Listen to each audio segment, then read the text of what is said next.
very happy to have Jane Brox back with us tonight.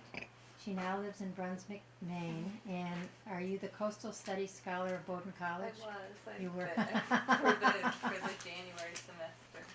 So, my work there is done. I'll say that. Must be a wonderful place to live, but we're glad you came back to visit. Those of us who loved her earlier 3 books wondered what she would write next. And when we asked her last time, when she did an author event here, you said rural electrification. And when we read about Brilliant, her wonderful new book, which actually glows from within and without, there's just this glow about this book. But we thought, boy, she has certainly expanded on that theme. And I decided to bring in this is a drawing of my grandparents' dairy farm in Ohio. And I brought it in because it's about rural electrification too, because you can see the electrical lines going in into the house and then out to the milking shed and the barn and the outbuildings. And you think of what an enormous difference that made in their lives back then. I love the scope and the expanse of this book, to say nothing of the beautiful writing. Jane gives us the details of her extensive research about the centuries of darkness at night, but she also tells us in her poet's voice how the darkness must have felt. I wanted to have a fire tonight. We thought it would be a little warm, but we wanted to have a fire. Jane speaks in her introduction about how light holds the power to fix our gaze and free our thoughts. She quotes Gaston Bouchard, who stated, "We are almost certain that fire is precisely the first object, the first phenomenon on which the human mind reflected." There is something ancient and magical about gathering together around the fire, something primeval. And you can see when little children come in and stare, just transfixed at the fire. So unfortunately, it's a little too warm for a fire tonight. As in all of Jane's books, she writes with perception about the very specific, but refers to the general and the universal. We are so pleased to see that Brilliant is so glowingly, people calls for all these adjectives, so glowingly received everywhere, from Entertainment Weekly to a full-page spread in the New York Times Book Review. I'm going to read just a couple of the reviews. Time said, "It is a great human fable about how we went from desperately fending off the darkness to searching for the last vestiges of true night in the light-bedazzled world." Alan Lightman says, "Brilliant is fascinating in its subject matter, charming in its storytelling and accessible style, and meticulously researched. It's the kind of book that helps to place science in a human context." Jane herself has said, "The story of illumination is also the story of our evolving modern selves." And then at the end, this is my favorite quote. Sylvia Nasser, who wrote The Beautiful Mind, wrote, "Brox succeeds brilliantly thanks to writing that rivals her subject in sparkle, glow, and wattage." So I'm happy to introduce Jane Brox.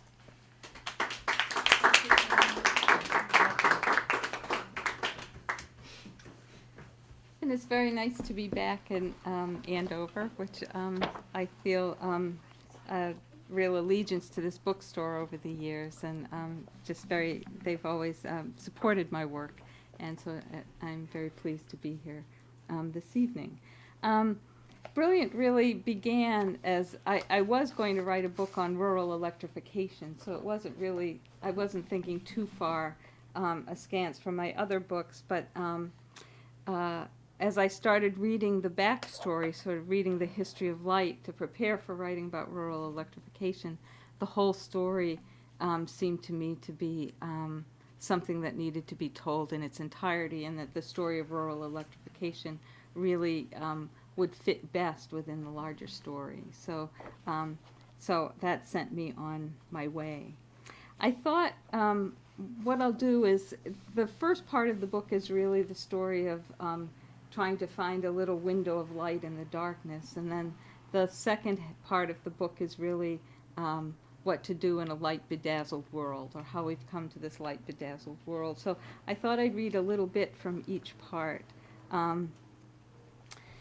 And maybe I'll begin with just describing the first streetlights and what they were like to have to tend and keep going. Because I think the thing that stunned me was not only how dark the world was before the 19th century, but also how difficult it was to keep light going, and how hard won and how hard gotten light, all light was. People had to make their candles or render their fat, and it was smoky. The candles always had to be tended. They weren't our nice smokeless candles that we have now. So you never forgot that you had light going because you could smell it, and it was smoking up the house as well as lighting up the house. So anyway, this is a few pages about the first street lamps as they began to come into being. In the Middle Ages, really until the 17th century, most cities had no stationary street lights. The first street lights were citizens at every 7th or 12th house were required to hang out a lantern during the dark times of the moon. But other than that, there would have been no real lights on any of the streets. So, light always seems to beget more light. As the nightscape grew livelier with comings and goings, with the sounds of human voices leaking from taverns and coffee houses, which had become common by 1700, with their late hours and their offerings of stimulants, tea and chocolate as well as coffee, keeping order became a complex task for the authorities, and they required more and more dependable light to help them. On the corners of the largest streets in Boston, the night watchmen kept iron fire baskets filled and burning. There would not be streetlights there until the late 18th century. And in London, Paris, New York, Turin, Copenhagen, and Amsterdam, authorities erected stationary streetlights to replace the resident sill lamps. Maintained by the cities and paid for with taxes, the lights not only shone more frequently in the winter, but also were often lit during the summer and during all phases of the moon. I mean, earlier the light, you wouldn't put out a lantern if there was a full moon, because you would just live by the light of the full moon. Even so, to the English writer William Sidney, the street lamps in 18th century London were totally inadequate to dispel the gloom in which London was shrouded in the winter months. He wrote, "The light, such as it was derived mainly from several thousand small tin vessels, which were half filled with whale oil of the worst quality that could possibly be procured, supplied with bits of cotton twist for a wick, and enclosed in globes of semi-opaque glass, and served to shed a faint glimmer of light, or rather to make the darkness visible, at street corners and crossings from sundown to midnight, when they were religiously extinguished, if they had not had in the meantime rendered this duty unnecessary by extinguishing themselves." The lamplighters who were by then employed to tend the lamps were, according to Sidney, greasy, clod-hopping fellows. A distinguishing characteristic of these lamplighters was that of invariably spilling the oil upon the heads of those who passed them while they stood upon their ladders, and occasionally breaking a head by dropping a globe of a glass globe. The French writer Louis Sébastien Mercier likewise complained about the lamplighters of Paris. Another thing, they might as well keep some sort of watch on the lamplighters. These fill the lamps, as they call it, nightly. Actually, they allow so little oil that by 9 or 10 o'clock half are already out, and only an occasional and distant glimmer reminds you of how the street should look.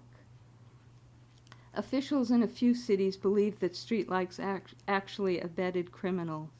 Cautious citizens in Birmingham did not want to experiment with new lighting. They believed the crime rate in their city was lower than London's because their city was so dark. Likewise, officials in Cologne believed that as fear of the darkness vanished, drunkenness and depravity would increase. They argued further that if street lighting became common, festive and ceremonial lighting would lose some of its wonder. But in most major cities, those in charge thought otherwise and attempted to light as many streets as possible. For if the light was the mark of authority, dark neighborhoods would be uncontrollable, full of troublemakers who'd been chased away from well-lit streets.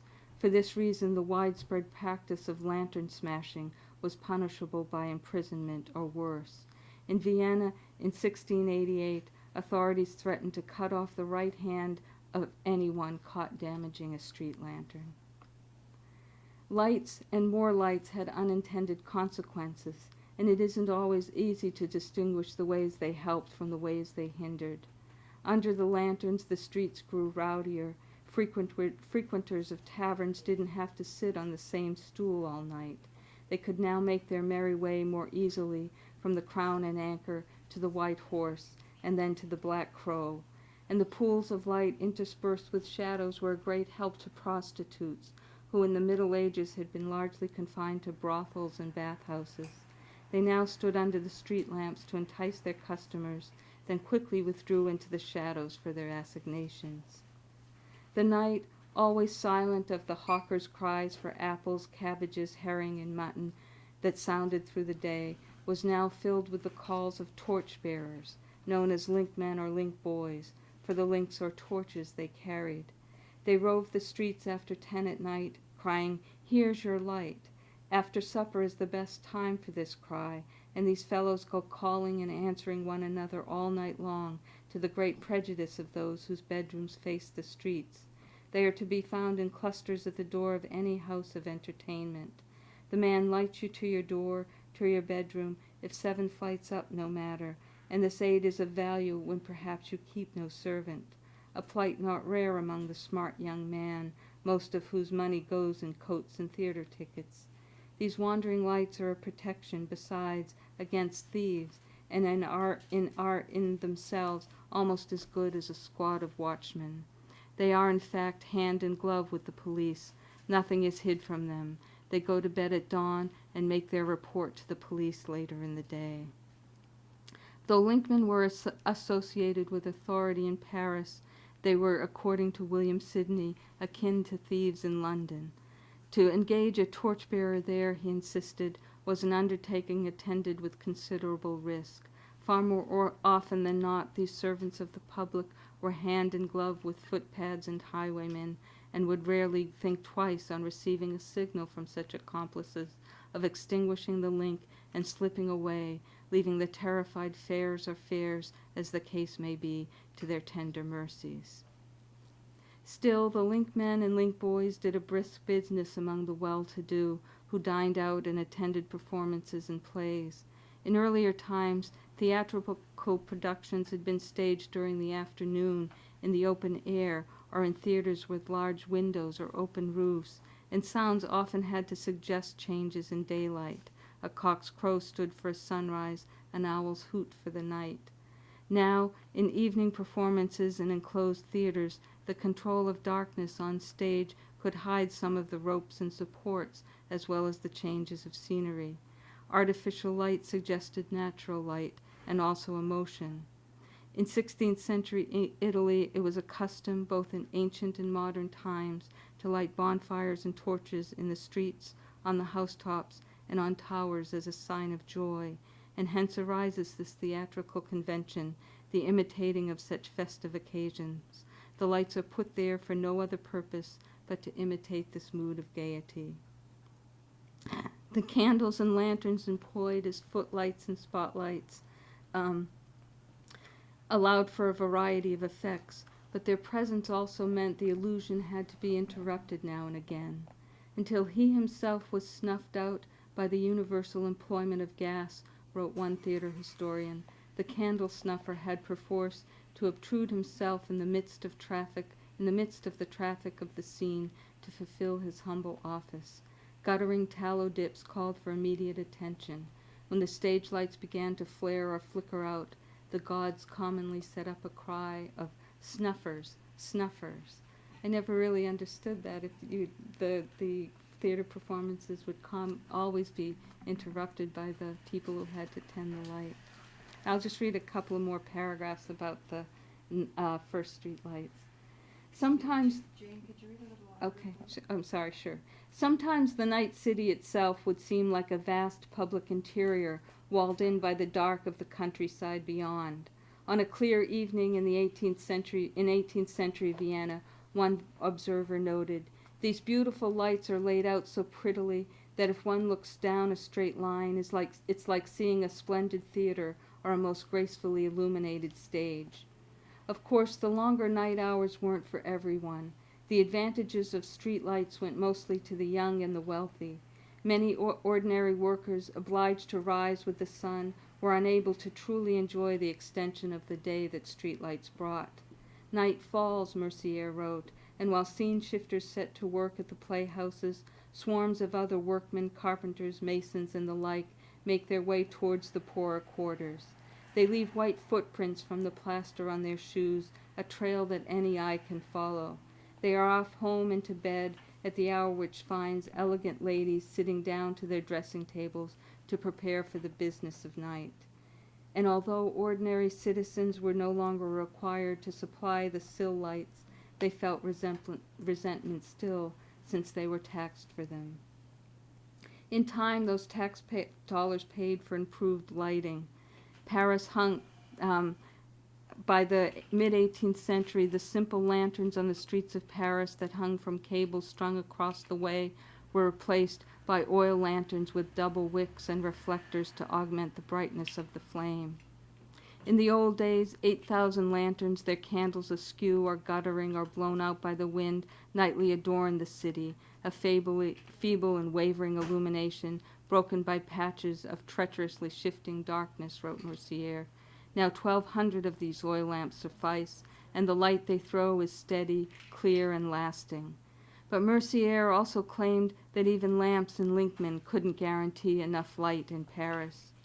I have known fogs so thick that you could not see the flame in the lamps, so thick that the coachmen have had to get down from their boxes and feel their way along the walls. Passers-by, unwilling and unwitting, collided in the tenebrous streets, and you marched in at your neighbor's door under the impression that it was your own. One year the fogs were so dense that a new expedient was tried, which was to engage blind men, pensioners as guides, for they know Paris better than those who have made our maps. You took the hold of the skirt of a blind man's coat, and off he started, stepping firmly, while you more dubiously followed toward your destination. I'm not sure that last little bit is at all true, but I had to put it in because I thought it really suggested a sense of the true darkness of the streets that people had to contend with for years, for centuries actually. But of course a lot of that changed with the 19th century gaslight and then Edison's incandescent bulb in 1879.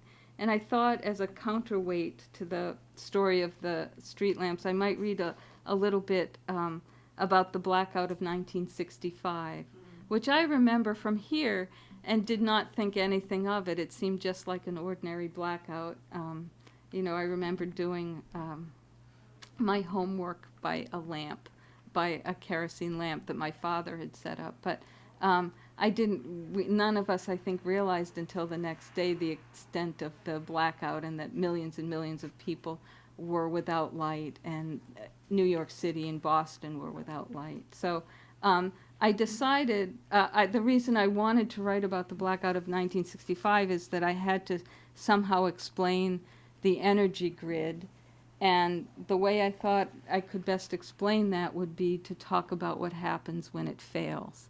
So I centered the chapter about the blackout in New York City because the consequences of its failure there were so enormous. So I'll just read a few pages about the blackout there. 28 of the 42 power stations in the area had failed in a cascading failure that began in Ontario when a switch failed to open. So, although utility executives and engineers always acknowledged that a widespread failure of the grid could occur, few believed that it would, and they made no contingency plans for an extensive cascading failure. Their confidence had fostered a sense of complacency. Out of 150 hospitals in New York City, fewer than half had adequate backup power. Doctors had to perform emergency surgeries by flashlight, and 5 babies were born by candlelight at St. Francis Hospital.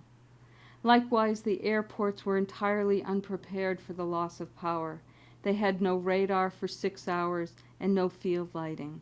High above the city, airplanes lost their ground orientation and were unable to land. It was a beautiful night, recalled one pilot. You could see 1,000,000 miles. You could see the Verrazano Bridge and parts of Brooklyn. But beyond Brooklyn, where we usually see the runways at Kennedy and Floyd Bennett Field, it was dark. I thought, another Pearl Harbor. Kennedy International Airport closed down for almost 12 hours. Though several hours into the blackout, LaGuardia was able to light one runway with power from a water pump generator. Both New York airports had to cancel or divert about 250 flights. Some had to be rerouted as far away as Bermuda. The fine, clear voices that ordinarily gave news of the world, the dead in Vietnam, the protesters at home, the condition of former President Dwight D. Eisenhower's heart, turned tinny and staticky, reduced to the sound on transistor radios. The first reports that came through were wildly inaccurate, claiming that the blackout stretched all the way to Miami, that it reached to Chicago, that Canada lay in darkness. The fears would not be allayed for several hours. We still knew nothing about what had really happened, what had created our predicament, recalled a New Yorker writer. But just then, anybody who might still have been worried that the blackout heralded a foreign takeover was reassured by an announcement from the Pentagon over the little transistors that it had no effect on our defense posture. The power companies soon provided similar comfort with their talk of outage. Still, rumors would live long after the lights returned. The true quiet of the world felt strange, as if the darkness had somehow smudged away the horns and other noises of the traffic. Electrical sounds, like Pythagoras' music of the spheres, had always been in people's ears and were what they took for silence. In the relative hush, suddenly 1,000,000 little things were in danger of perishing. Damp glass greenhouses began to cool down. At the Brox and Central Park zoos, the men working without sleep stuffed blankets between the bars in the small animal houses, where diminutive heat-sensitive lemurs, flying squirrels, and small monkeys began their nocturnal peregrinations. The reptile house presented a difficult problem, since no one was willing to try to wrap a cobra in a blanket. Small portable propane gas heaters were taken in to warm the cold-blooded vipers, anacondas, iguanas, caimans, crocodiles, and their ilk. It may have been too cold for iguanas, but the temperature outside was perfect for storing blood, between 38 and 41 degrees. So hospitals and blood banks took their supplies to the roofs for keeping. Night was truly night again, just as in the Middle Ages. And also, as in the Middle Ages, light became precious once more. People struck match after match to light their way down flights of stairs. 2 matches, carefully tended, were enough to light the distance between one floor and the next. Walking down 18 flights to the lobby, we used exactly 36 matches, said one man. People shared candles with one another, and gougers sold them on the streets. Tapers stuck in beer and wine bottles or tea lights set on saucers illuminated cold meals in homes, restaurants, and coffee houses, as well as a banquet in the Astor Ballroom. They flickered alongside pool games and across the faces of actors preparing for a performance. The lights, after all, could come back on at any time. They burned in newsrooms and at newsstands, in firehouses and police stations, on the mayor's desk, and beside a card game on the trains. Wax dripped on tabletops and onto floors. Days later, newspapers would publish instructions on how to remove it from surfaces. Just as the lights went out, the moon, a day after full, was rising. The moonlight lay on the streets like thick snow, and we had a curious, persistent feeling that we were leaving footprints in it. Something was odd about buildings and corners in this beautiful light. The city presented a tilted aspect, and even our fellow pedestrians, chattering with implacable cheerfulness, appeared foreshortened as they passed. They made us think of people running downhill. It was a block more before we understood. The shadows, for once, all fell in the same direction, away from the easterly, all-illuminating moon. We were in a night forest, and for a change, home lay not merely uptown, but north. Without that moon, the night of November 9, 1965, would have been very different. Air tragedy, it was said, had been averted because its light, along with that made possible by auxiliary power in the main control power towers at the airports, was enough for pilots already in descent to see by. The previous night, rainstorms had soaked the region, and the clouds had covered the moon and stars. Had the lights gone out then, there surely would have been more than one disaster. As it was, emergency rooms filled with people who'd been hit by cars or tripped on sidewalks. There were pockets of looting, but by dawn there would be less crime reported than on an ordinary November night.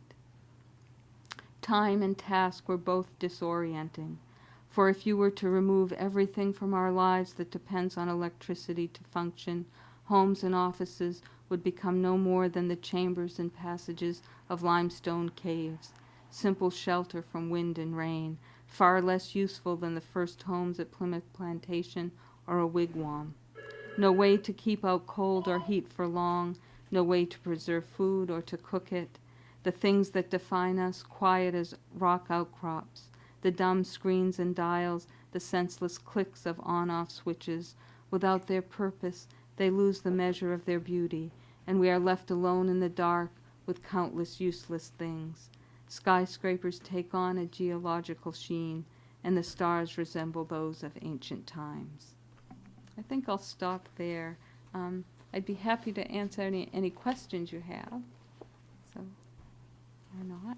Okay, Karen? Talk a little bit about how, it was interesting in the book, how you talked about how they're going to, in maybe 5 years, we're not going to be able to have incandescent light. Oh, in 2014. 2014, Yeah. so pretty soon. Yeah. And everybody gets all upset about these changes. We had the streetlights go out in Andover. They took down about half of the streetlights. And people were furious. They were all upset. They were stumbling over things. We are so accustomed to the light. Mm-hmm, mm-hmm. We feel Well, so for one thing, entitled. I know a lot of towns are shutting off streetlights to Yes, save money. yes, exactly. And but the problem with doing that is, I mean, you can have less light with your streetlights, but it has to be well planned. And to just simply shut off existing streetlights, I think, it creates two problems, because it's not an effective way of lighting the city or town, and it makes people anxious about the idea of having less light. Whereas if you were to reorganize the street lighting system and have better, more efficient lights, which shone the light downward only, then you could use less energy and still have well-lighted streets. I mean, the problem with a lot of exterior lighting, and the problem that creates light pollution now, is that a lot of our light goes up into the sky and is simply wasted. It doesn't help us here on Earth to see anything. It just lights up the sky. And that costs, I think the International Dark Sky Association said that the wasted light is estimated at over $2 billion a year in the United States. So if you were to redesign your lights instead of simply shutting them off, would be more of the solution. But also, I think people didn't really know that starting in 2012, incandescent light bulbs will be phased out because it's not that they'll be illegal, but they don't meet energy efficiency standards that are going to be put in place for light bulbs. And the only thing that will be cost effectively meet those standards for most people will be compact fluorescent lights. There will be other kinds of lights like LEDs they're making, but those right now cost $30 or $40 per bulb. So It's so interesting. When you read your book, you realize how much it has changed and evolved. yeah, And we get very upset when we're going to get cooler light instead yeah, of, there's that warm glow about the incandescent light that we've kind of grown accustomed to. yeah, yeah, The glow in a house that you see Yeah. at night. yeah, yeah. And you think, well, give me a break. I mean, I guess we'll be able to adapt to that.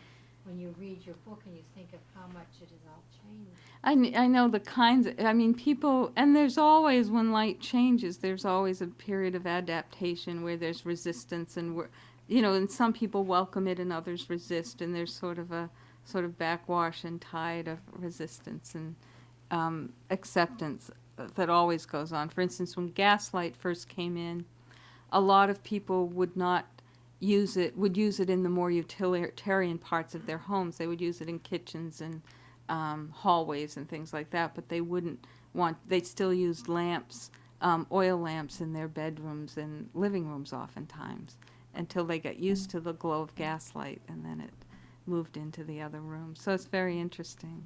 Yeah. I mean, it doesn't help that the history of fluorescent light is the history of our public spaces, our workspaces, our doctors' offices, and people associate it with flickering and buzzing and stuff. And the new compact fluorescents are getting warmer. So hopefully by 2014 they'll be a little bit I was further. excited about it, and then I read your book, and I figured I guess I could. I'm more worried about the disposal, and because they do contain mercury, Yes, yes. and so you can't. I think a lot of people just throw them away, but really there needs to be a recycling program in place for them. Yeah, yeah. Who assesses the value of streetlights, since you mentioned it? Is it the towns that say we can save money, or is it the people who say, for this value, I feel safer and therefore it's worth it? You mean in terms of who decides who's shutting off the lights in the towns, or? Was consideration given to both sides of the argument? I'm not, I don't really, I'm not, my town has not done that, so I'm not entirely familiar with the process of what's been happening. And that's just very recently. It's the very last- recent. and There was, someone in the paper was gonna sue if somebody fell, and then they pointed out that a lot of the new developments didn't even have lights. You know, the new developments don't even have the lights. yeah, I don't know, there was a lot of back and forth. And then I decided when we walk our dogs, we can take a flashlight. I mean, it's not the end of the world, but it's like it's this big difference for us. You know, you're used to seeing this glow around your whole neighborhood, which right. And I think, our reaction to light is visceral. And we do associate it with safety, comfort, ease, and with being modern, So I think it's very hard for people to think about using less light.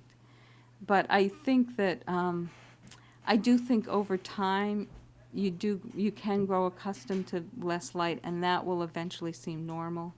I mean, there has to be a negotiation, and that's why good design is important. Because there actually should be no reason why you should have to take a flashlight with you on your walk. Streetlight design should be able to adequately light your path without lighting up the sky and without costing millions of dollars either. Because there are very light efficient ways to create but we are stuck with ancient systems that we have to deal with. Is the problem. It's interesting because in our neighborhood, people have started putting on their lights. You know, Oh, interesting. like their post lights and things Oh, in yeah. the evening. So it goes back to that lantern in every other house. Yeah. It goes back to that idea. Yeah, that the citizens Yeah, are yeah, the taking the citizens initiative that to light their take lights. over That's and interesting. put on That's lights. funny. Yeah, yeah. So it's I think it'll be interesting to see what happens in the next 5 or 10 years. It's a very interesting and complex problem. But the truth is, I think the more light you have, the more light you believe you need. So because I think over the 20th century, the amount of light we used has been ever increasing.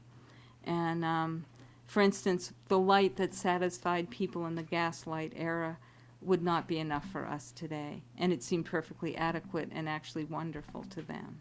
So it's a matter of the light you're accustomed to versus the light you actually, versus the light you actually need. So When it's you think of cities at night, yeah, they're just aglow. yeah, yeah. Yeah, and So- how the migrating birds, some of that too, the biological clock, that was interesting. Yeah, How because it kind of changed our biological clock. yeah, light pollution does a lot more than simply block out the stars. It actually affects the human's capacity to sleep, and it affects a lot of wildlife. It affects migrating birds. It affects nocturnal mammals.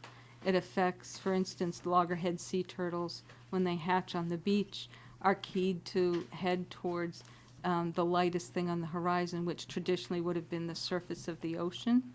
And now that there are lights along the beach, they become disoriented and head towards human lights. And of course, they either die or become so exhausted once they do reorient themselves, they don't survive. So it does, I mean, and if we don't do something about light pollution now, it will only increase. So there are places like Tucson, Arizona, because there are a lot of telescopes around Tucson have put in lighting ordinances since the 1970s, and in fact, the skies over Kitt Peak National Observatory are the same now as they were 20 years ago, and that can't be said. And the population of Tucson has doubled, and that can't be said for any other place, I don't think. So, yeah. So. You can tell too, there are those things like where they bring phosphorescent fish into the mines, and how they light with fireflies. There are these magical things that Yeah. people would. I mean, it's because the mines were so.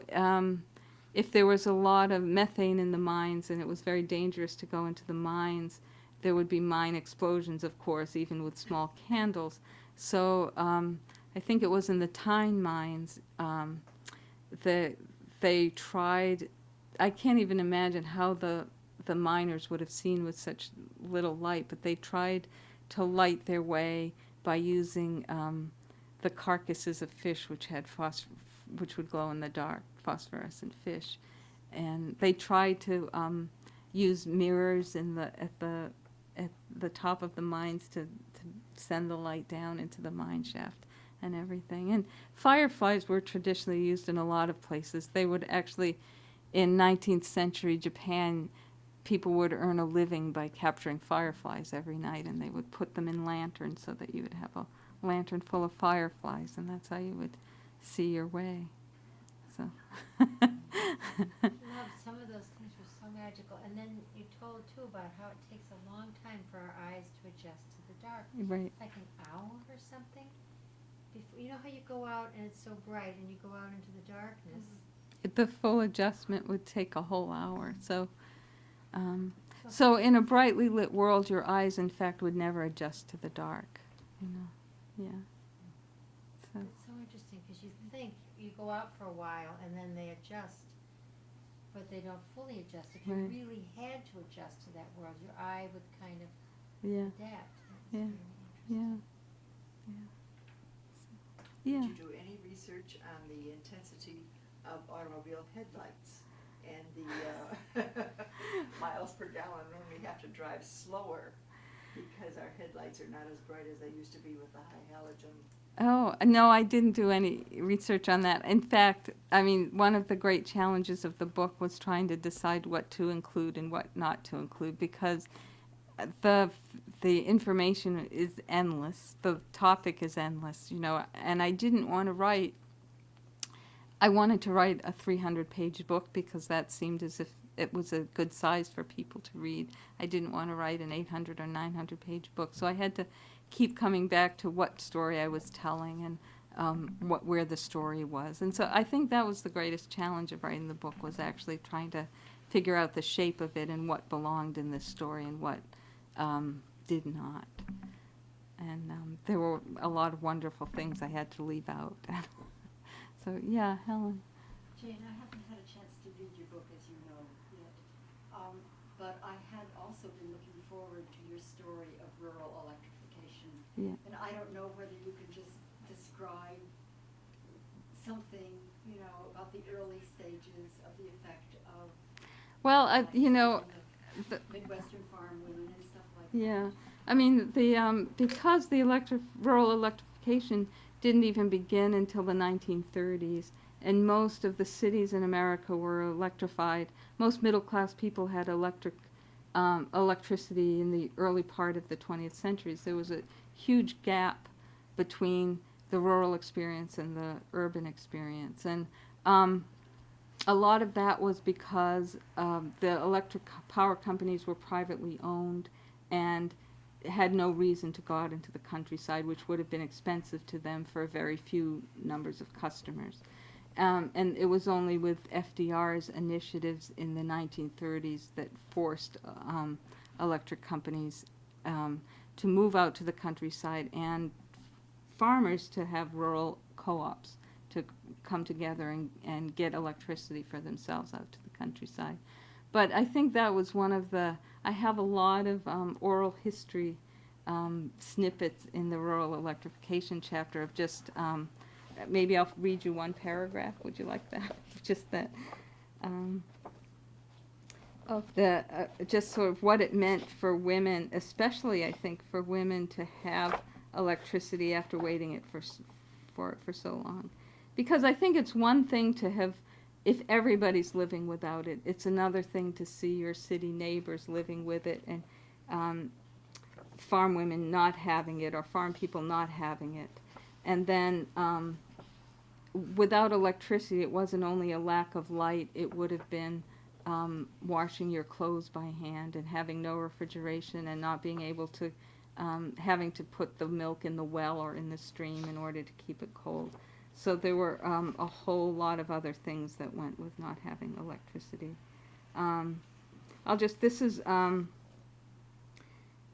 This is one woman talking about when the lights first came to the countryside. She said, "I had gotten these beautiful wedding presents, an electric coffee maker, an electric toaster, and there they sat because she had no electricity. So the day the electric came in, I sat at my kitchen table. The electric coffee pot was plugged in, the toaster was plugged in, a bare light hung above, and I sat there and waited. And such a thrill you have no idea. I had polished all my oil lamp globes. They were sitting in a nice, neat little row. Never again would I have to polish those sooty old things. Never again would I have to fill the tank on them. Never again would I have to trim the wicks. They sat there, and I was glad." I'll just read one more. "They report that their husbands are spending more time than ever in the barns experimenting with their electric milkers and coolers. A lot of men have put radios in their barns, for their own amusement, their women folk think, but the men tell me their cows give more milk to the strains of music than without it. As a result of this modernization, the wives of these farmers tell me that for the first time it is hard to get in the men into meals. They act like boys with new toolkits, always puttering around with new equipment." Anyway, that really is the heart of the story, and there's quite a bit about rural electrification and a description of what it was like before, what farm life was like before electricity came in as well. So, Did yeah. you remember stories from your family about that? They didn't talk that much about it, but actually the start of the book was a neighbor, Alex Oganowski, said to me once. He grew up without electricity, and then he went off to Stockbridge School of Agriculture out at UMass, and he said it was the first time I ever lived with electricity. And he went into his boarding house, and he said, "I just kept flicking the switch off and on," he said. He said, "They must have thought I was simple, So it was just, and I thought, and that was really the start of the book, because when I heard that, there was a lot more to it than just a simple statement. It was a sort of, it talked about the huge gap between the two, between those who had it and those who did not. So that was really the start of the book. Yeah. In your lifestyle, have you ever lived without electricity for any period? Not for any appreciable time. I would say a couple of days here and there, but so yeah. No Have you? experimentation in 3 months without. No. I didn't. I did try to do things like make a tallow candle, and I tried to. I tried to make. I tried to make tinder so that I could try lighting the lamps without using a match, and I realized that I would be dead in a minute. Because you had to char the cloth, but how do you char the cloth without having anything to char it with in the first place? It was like a chicken and egg thing. It was really something. Yeah. Jane, your family were farmers, and my family is, and steel apartment, and of course, in 1932, we got electricity, which meant no more ice from the lake, Right. which we had to have to cool the milk. Mhm. Yeah, yeah, yeah. That was a big thing. There's a great. I mean, some of the most interesting things were in Robert Caro's biography of Lyndon Johnson, talking about the Texas Hill Country before rural electrification, because they had no ice either. You know? So, or ice would have been really expensive. So when you think about something like that, and the milk would be rejected if it wasn't at a certain temperature. How did they do it in Florida, for instance? Yeah, yeah. I think they had to buy ice. Yeah, yeah. Which would have been prohibitively expensive. You couldn't afford the ice. Right, right. Double the price of the milk. Right, right. So they must have had to use the milk immediately. Right. And if the truck coming in was late and their milk was sitting out and it was a hot day. Yeah, yeah. No, they talk about that. They talk about not. I always thank God that I was born when I was, and not when my father was born. Yeah, yeah. And not when my children were born. I saw the industrial revolution, and Yeah, now it's just too much. yeah, yeah. So you feel like you had the perfect balance there for. I was thankful to know the old ways, and Yeah, thankful to have the new ways. yeah, yeah, yeah. So, that's interesting. I can remember on this farm when there were blizzards and things and the trucks couldn't come in and they'd have to just spill the milk. Yeah, Just have to pour it away. yeah, yeah, Buttermilk. yeah, Sour milk. Birds and milk. yeah. It's such a beautiful book, just Well, the way thank you. that you've written it, and I think the pieces of the history that you've chosen are quite magical. Well, one of the things I tried to do is find little rhymes through time, almost, that things would reverberate throughout the book, like there would be recurring images. For instance, describing people tripping over things in the Middle Ages, and then describing them tripping over things in London during the Blitz, and then in 1965. So I think that those are that kind of makes the images make a storyline as well as the narrative, I think. So that was one of the things, because it's very hard to, how do you glue together so many facts? It was, yeah. So anyway, Any well. more questions? Anyway, well, very thank you much. all for coming. Thanks for coming.